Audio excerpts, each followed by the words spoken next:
মামুন, আমি এখানে ব্রাদার আছি।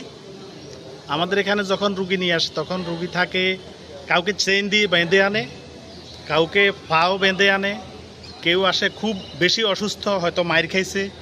এখানে আসার পরে ভর্তি করানোর পরে আমরা তাদেরকে ডাক্তারের সাজেশন অনুসারে আমরা যে ওষুধগুলো দেই, আমরা চেইন টেইন খুলে এগুলো তাদেরকে দিয়ে দিই। আর আমাদের রুগীগুলো এখানে থাকার পরে পর্যায়ক্রমে আমাদের রুগীগুলো যেরকম সুস্থ হয়, তখন আমরা নিজেরা অনেক খুশি হইতে পারি নিজেরা যে আমাদের রুগীগুলো এখন তারা বাড়িতে যাইয়া তারা স্বাভাবিক জীবনযাপন করার মতো পরিবেশ সৃষ্টি হয় তাদের মধ্যে।